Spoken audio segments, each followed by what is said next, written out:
So what's happening to you all day, every day, whether you know it or not, you are so magnificent in your physical bodies, you have forgotten you are vibrational beings first and foremost, is that all day, every day, you are becoming more. There is a vibrational version of you that has become and is becoming, that is the main event of you. When we say you are the creator of your experience, we're not kidding you even a little bit. You are not just the creator of your experience. You are the creator of you. You are the creator of the vibrational version of you who exists in a vibrational reality. Now, many of you would say, oh, this vibrational version, I don't know if I want to talk about the vibrational version. I'd rather talk about the reality that I see around me. And we say, that would be fine if you, the larger part of you, were not standing over here in this vortex of creation as the vibrational version of all that you have become. But you have become a vibrational version of something more than you know here in your physical reality, because the manifestation is slow to catch up with the vibrational version. So if you spend your time focusing upon the reality, looking at the money that is now in your checkbook, looking at the people who are now in your life, looking at the person who is now not in your bed or that you would like to be in your bed, as you are looking at what is, as you are facing the reality of what is, you are in most cases depriving yourself of vibrational alignment with this vibrational version, which is where the larger part of you stands. And so when you do that, you deprive yourself of the alignment with who you really are. We're not just talking about the stuff that you slow down. We're not just talking about the money that you slow down, even though you're slowing it down. We're not just talking about the empires that you are putting on hold, even though you're putting empires on hold. We're not just talking about the creative things like books and paintings and sculptures and music that are ready for you to harvest, even though you are putting them on hold. We're not just talking about those things and those experiences that you are depriving yourself of. We're talking about you depriving yourself of, in this red hot moment, the fullness of who you are, the clarity, the stamina, the exhilaration, the flexibility, the dexterity, the knowledge, the knowing of who you are, the love of who you are, the life of who you are. You see, you can't have it both ways. You can't look where you've been and at who you are at the same time. Now, here's the thing we really, really want you to hear. And if you can get this, you'll have it all. The vortex of creation, where the vibrational version of you is present tense, as far as the creator within you and as far as we are concerned. When you ask for it, it's present tense. But you, bless your hearts, you've gotten so good at exploring the manifestation that you don't want to call it present tense until it's in your driveway. You don't want to call it present tense until others can see it. And we say, oh, it's so slow to have to wait for everybody to be able to see it. It's easy to tune in to stuff that's manifested. So what preachers and teachers have been saying to you for a long time about faith really applies here. Because what faith is a vibrational attitude.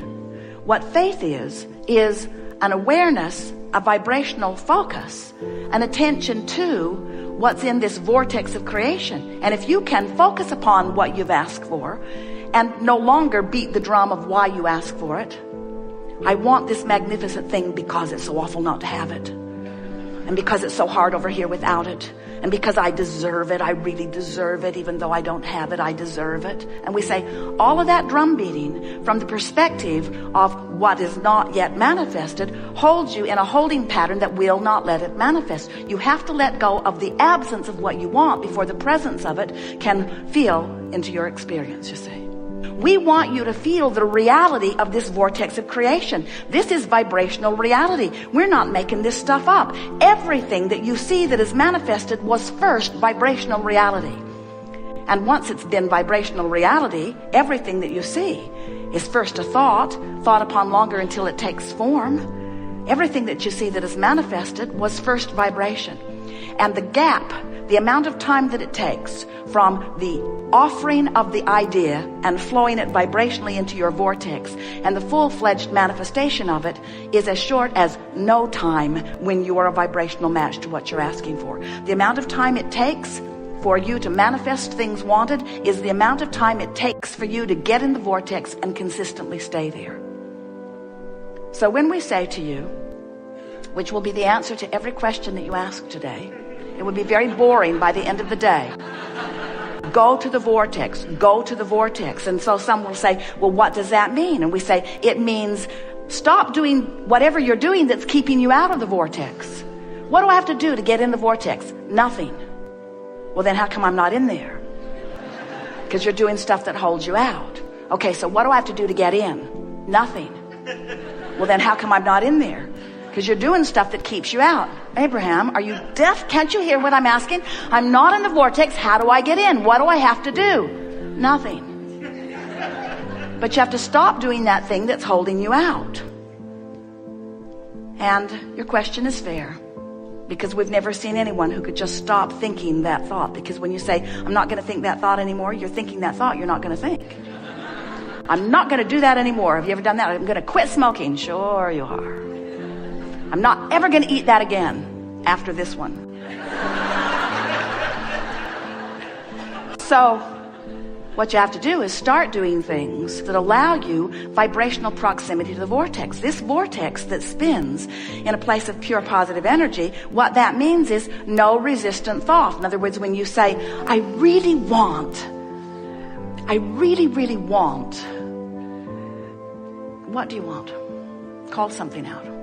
I really, really want $100,000. I really, really want $100,000. That, if you could leave it right there, is a pure thought.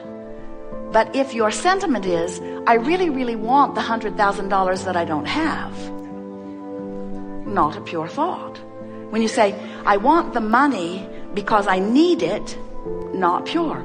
I want the money because it is exhilarating and because it gives me freedom and because I can do this and this and this. When you talk about what you want and why you want it, it is usually a pure thought than when you talk about what you want and where it will come from and when it will come and who will bring it and how you will get it. In other words, there's a lot of things you do in your action-oriented exposure to life that hold you in vibrational patterns of disallowance. So we call those vibrational patterns of disallowance resistance to the natural flow. And whenever you got resistance going on, it's indicated to you by your emotions of resistance. And emotions of resistance are always negative emotion. Emotions of resistance don't feel good, and emotions of allowance feel better and better and better. So if you have an emotion of resistance, so you're angry or frustrated or fitful or worried, when you feel worried, that means you've got this residual of resistance going on that is keeping you out of the vortex. And so you walk around not in the vortex, so comfortable with not being in the vortex that you don't even know what you're missing. But when you take the time to focus yourself into the vortex deliberately, into the vortex where your clarity is and where your exhilaration is, where your perfect rendezvous in every moment with everything that you want, where the universe is able to give you in moment after moment so much full life experience that you wonder why you would ever step out of the vortex. Once you consciously and deliberately spend more of your life inside this vibrational state of being that we are calling the vortex, where your own vibrational point of attraction is so purified by your own deliberate thought focus that you are not setting up your own resistance to your own well-being, then you begin to remember why you were born and what this physical experience was supposed to be about, what you had in mind.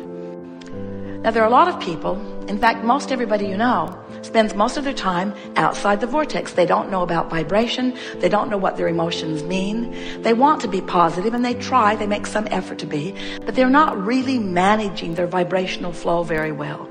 So most people are outside the vortex most of the time. And then they gather together in groups, on the internet, or just in neighborhoods. Law of attraction sort of brings them in their similarities together. And they come up with conclusions about how they and everybody else should live life. Laws are made from that group. In other words, they are the ones that decide. They sort out the good piles from the bad piles, and they decide what's the right way of life and what's the wrong way of life. And we will acknowledge that among those outside the vortex efforters, that it is evident when someone is trying and when someone isn't. They have diplomas. They have better paying jobs in many cases. They live in nicer houses in many cases. You can tell which ones are trying and which ones aren't in that out of the vortex group. But friends, it's the out of the vortex group. It's like being king of the molehill. It's the out of the vortex group. In other words, the masters come from in the vortex. Your clarity, your inspiration, your creations, your inventions, your wonderful new ideas, your zest for life comes from the inside the vortex group, you see. So we're not wanting to make you feel bad when you're out of the vortex, because certainly it adds to the step one experience. We just want you to get this into perspective and realize that next time you find yourself really digging in and trying hard, that you're working against yourself. And you might want to just chill for a while and remember who you are. Maybe listen to some meditation. Maybe count your breathing. Maybe get in sync with some music. Maybe bask a little. Maybe do something that is pleasing. Maybe do anything or everything that you can think of to release the tension that is holding you outside the vortex. And it is our promise to you that once you are aware of the existence of this vortex, and once you are aware of your guidance system, which lets you know where you are in proximity to it, and once your mantra, once your motto, once what really matters to you is, today, no matter where I'm going, no matter what I'm doing, no matter who I'm doing it with, it is my dominant intent to look for what I'm wanting to see. I'm agreeably oriented. I am appreciatively oriented. I comment on things that I appreciate. And when I feel an impulse to criticize, I sit on it. I don't go with it. I don't make more of it. I don't amplify it with words. I don't amplify it with groups. I don't comment on it. I no longer am trying, efforting myself into a better place. I'm practicing the art of allowing, because I've now discovered that my inner being is in my vortex and calling me home, calling me toward all that I've become. And if I am even hanging around in the vicinity of hopefulness, my vortex calls me in on a really regular basis. And once you start living more of your life from inside the vortex, you'll have more insight. You'll have better timing. You'll feel better. Your sense of humor will be keener. Your sense of intelligence will be keener. You'll think of things, those to-do lists. You won't have to drag them around. You'll be at the grocery store and you'll remember what you want. You'll be moving through life and the right thing at the right time will occur to you. You'll be tuned in, tapped in, not to a memory bank, not to a to-do list in your head, but you'll be tapped into the vibrational equivalent of all that you have become, who knows who you really are in relationship to who and where you are at all times, in all moments of all days. Talk about a concierge. Talk about an impulse giver. It's like walking through life with somebody who not only knows who you are, but loves who you are, who is constantly hinting and opening doors and orchestrating circumstances and events in order to allow you to be all that you can be. Hesitating just at the right moment so that you're not in the elevator with that person, but you are in the elevator with that person. Finding yourself hesitating in traffic just right so that it opens for you so that you can make your lane shift. In other words, there are so many things that many of you might call inconsequential or insignificant that just make the flow of life so remarkable. When you live life from inside the vortex, you're living life as you intended. Because you are a powerful creator who said, I'll go forth, I'll choose from the buffet, I'll identify what I want, and I'll line up with it. And I'll do it again and again and again and again, because lining up with who I am is the zest of life that I've always been looking for. You think it's the manifestations, and we want you to have manifestations.